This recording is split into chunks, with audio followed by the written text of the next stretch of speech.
Bonjour les poissons, je vous ai donné rendez-vous aujourd'hui à la Croix de Chaubouret, à quelques kilomètres de Saint-Étienne, dans le Pilat, dans le massif du Pilat. Voilà, on a une espèce d'horizon un peu grandiose derrière. On va voir quel est le message pour les poissons, les 5 éléments des harmoniques. Et je le découvre avec vous. Et je commence avec le miroir blanc. Donc, pour ceux qui suivent un petit peu les autres messages harmoniques, la première carte, celle qui sort dans l'élément blanc, c'est le potentiel, c'est ce qu'il faut peut-être penser à employer ou qui est en mesure de commencer à être employé. J'aime bien faire des phrases longues. Vous avez le miroir blanc. Le miroir, c'est une harmonique qui parle de perception, de vision, de méthode, de sens du détail, d'analyse et aussi de confiance en soi. En premier lieu, je parle de confiance avec le miroir. Parce qu'un miroir, ça sert à quoi finalement? À bien vérifier qu'on est acceptable. On se regarde dans le miroir pour être sûr. On regarde dans le rétro de la voiture pour être sûr qu'on peut passer. Il y a toute une histoire de sécurité et de confiance dans tout ça. Est-ce qu'on correspond bien? Est-ce qu'on a une bonne image de soi? D'où la confiance qui en découle. Voilà, c'est le questionnement du miroir blanc. Donc, vous êtes invités, les poissons, à bien regarder les choses dans le détail, à commencer par ça, et aussi avoir confiance en vous quand même, parce que miroir blanc, j'ai dans l'idée qu'il y a encore des petites craintes pour se lancer, pour dire les choses, ou pour aller au bout de son idée en fait. Miroir blanc, il y a ça. Quand c'est bien vécu, le miroir blanc efface tout jugement, et sur sa personne et sur les autres. Il n'y a pas de recherche de conformité, il n'y a pas de recherche à définir les événements, les gens. Et ça, c'est la richesse du miroir blanc. Donc ça commence plutôt bien. Les poissons, vous avez en deuxième carte, la carte de feu. La carte de feu, c'est le messager de feu. Là, je reconnais le poisson altruiste. Parce que ce messager, il a une attitude très poissonnesque. Si on regarde bien, il arrive comme ça, il s'incline un petit peu en signe de... il va servir quelque chose. Et ça, c'est toute la richesse de votre signe et de cette carte, le messager. Le messager, c'est aussi l'harmonique de la communication, de l'échange. C'est pas seulement le fait de dire des choses, il y a aussi le fait d'entendre, de recevoir. Il y a tout un échange qui se fait. Le messager, il a un idéal. Il veut servir un idéal. C'est un petit peu comme ces personnalités qui font de l'humanitaire, qui veulent se soumettre un petit peu. Alors soumettre, c'est pas le bon mot, mais qui veulent vraiment donner leur vie à cet idéal. Avec le feu, hein, surtout. Le feu, ça va amplifier les choses. Donc le messager de feu vous dit, oui, vous avez de beaux idéaux, vous êtes très généreux. Je le dis souvent, mais là c'est encore plus marqué.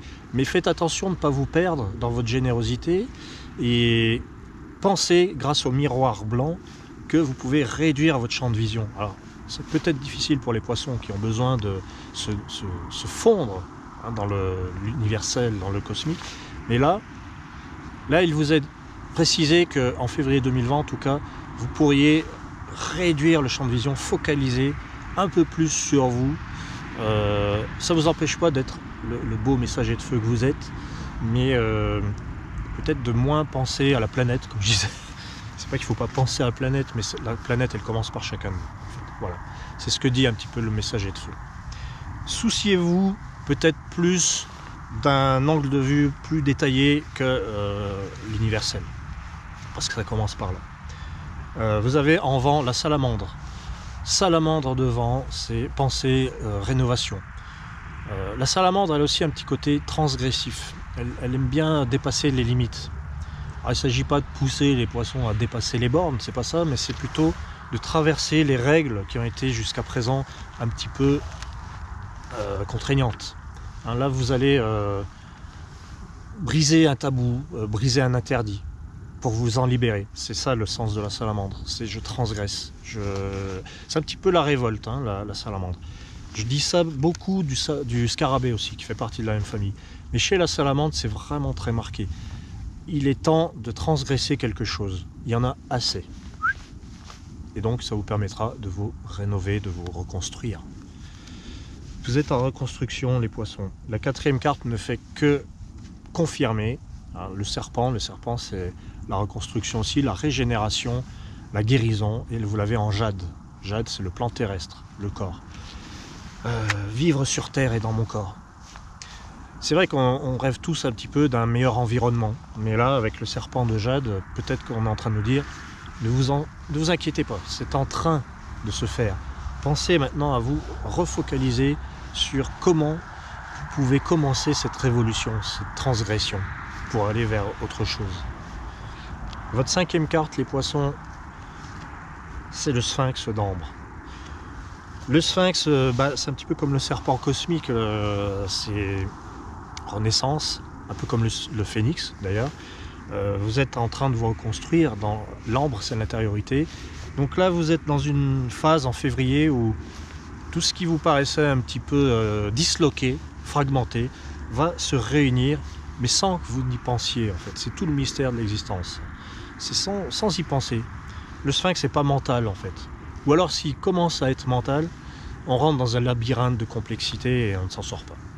Donc voilà, la 5e carte vous dit les choses sont simples, vous inquiétez pas, ne vous inquiétez pas, c'est simple, tout ce qui vous paraît un petit peu dans le désordre se reforme, simplement changez votre perception.